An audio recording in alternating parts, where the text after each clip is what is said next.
ఈరోజు నేను ఈ స్థానంలో ఉన్నానంటే ఖచ్చితంగా నా గురువులు చంద్రబాబు నాయుడు గారు, నారా లోకేష్ అన్న, అలాగే మా ఎమ్మెల్యే జనార్దన్ గారు ఖచ్చితంగా వాళ్ళ తోడ్పాటు లేకుండా నేను ఇక్కడ లేను అని నమ్ముతూ అది ప్రతి ఒక్కరికి తెలియజేస్తూ అందరికీ నమస్కారం.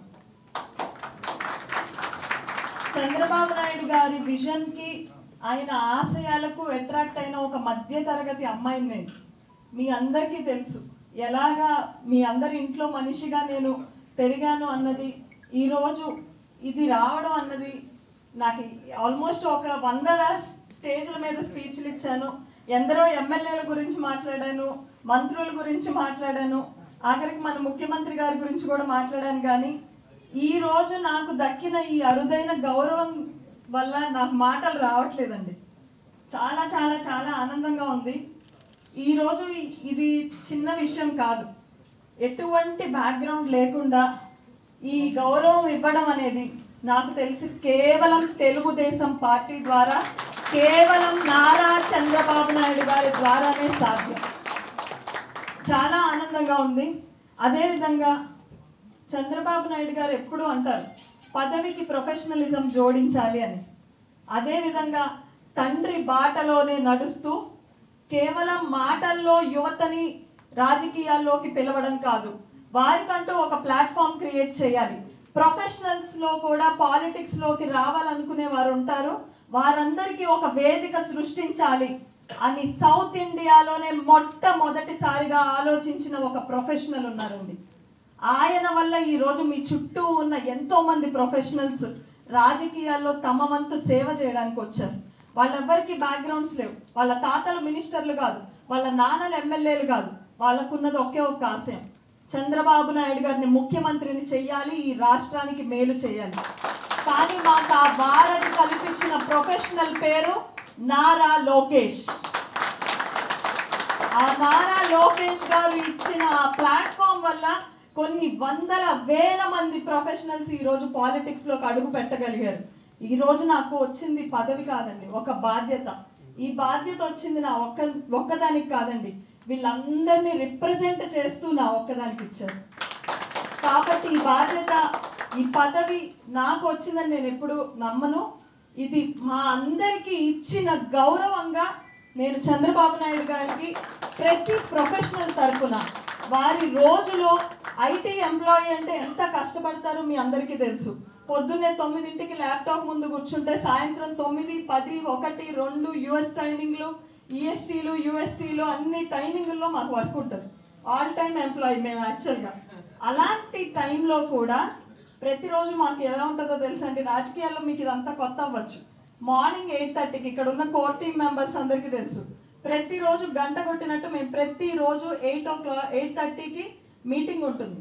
ఏం చేయగలం, ఇంకా ఎక్కువ మంది ప్రొఫెషనల్స్ని ఈ ప్లాట్ఫామ్కి ఎలా దగ్గర చేయగలం, ఇంటర్న్షిప్, ఇందాక దర్శిత్ చెప్పినట్టుగా ఇంటర్న్షిప్ ద్వారా స్టూడెంట్స్ని పాలిటిక్స్లోకి ఎలా తీసుకురాగలం, ఇలా కొత్త కొత్త మార్పులు రాజకీయాల్లో ఎలా తీసుకురాగలం. ఒక్క మాట నిజమండి, ఎంత సరికొత్త ఐడియా అయినా కూడా చంద్రబాబు గారు ఒక్కసారి కూడా మాకు నో చెప్పలేదు. లోకేష్ అన్న తోడ్పాటు మాకు ఎప్పుడూ ఉంది. కాబట్టి ఈరోజు ప్రొఫెషనల్స్ వింగ్ ఇందాకటి నుంచి అందరూ గ్రాటిట్యూడ్ ఈవెంట్ అంటున్నారు.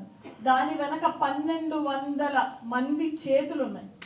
1200 మంది 30 రోజులు కష్టపడితే ఆ ఈవెంట్ జరిగింది.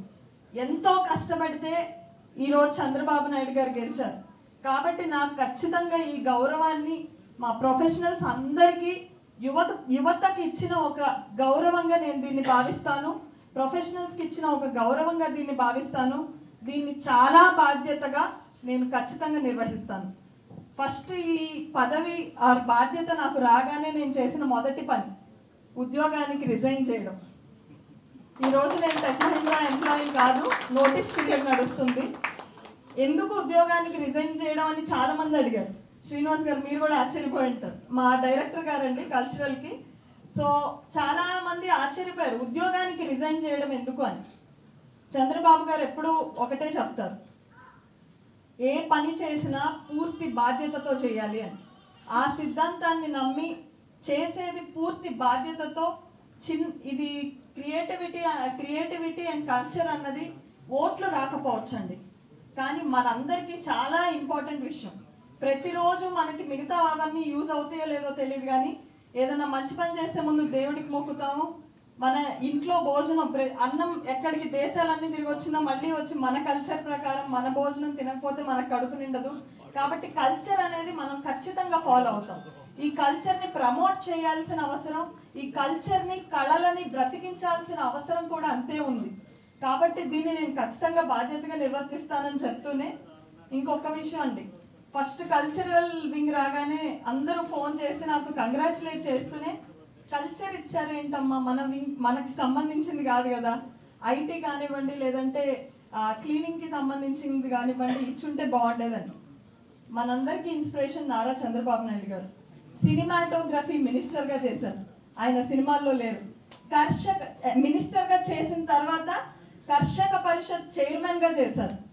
కర్షక పరిషత్ చైర్మన్గా చేసి అందులో మిరాకిల్ సృష్టించారు. మాల్యాద్రి గారు నిన్నే నాకు ఆ విషయాన్ని తెలియజేశారు. ఆయన కర్షక పరిషత్ చైర్మన్గా ఉన్నప్పటికీ ఎలా మిరాకిల్ సృష్టించగలిగారో, కల్చరల్ వింగ్ ఖచ్చితంగా ఒక కళలకు సంబంధించిన వ్యక్తికి ఇవ్వచ్చు అయినప్పటికీ కూడా చంద్రబాబు గారు చాలా విజన్ ఉన్న నాయకుడు అండి. మనందరిలాగా ఆయన ఆలోచించరు. ఆయన దృష్టి చాలా దూరంగా ఉంటుంది. కల్చర్ని విభిన్నంగా మనం ప్రొజెక్ట్ చేయాల్సిన అవసరం ఉంది. దేశవ్యాప్తంగా అంతర్జాతీయ వ్యాప్తంగా మనం కల్చర్ని ప్రమోట్ చేయాల్సిన అవసరం ఉంది. అమరావతి అనేది ఒక కల్చరల్ క్యాపిటల్.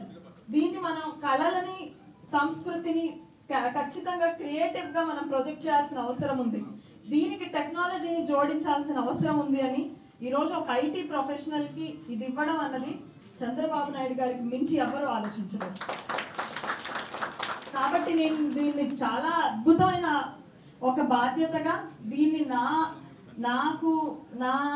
నేను చేయగలిగిన దానికంటే ఒక మెట్టు ఎక్కువే చేస్తూ మా సోదరులు అందరి సహాయ సహకారాలతోటి మీ అందరి ఐడియాస్ తోటి ఖచ్చితంగా దీన్ని ముందుకు తీసుకెళ్తానని తెలియజేస్తూ చివరిగా ఖచ్చితంగా ఇంట్లో వాళ్ళ సపోర్ట్ లేనిది ఏది చేయలేమండి.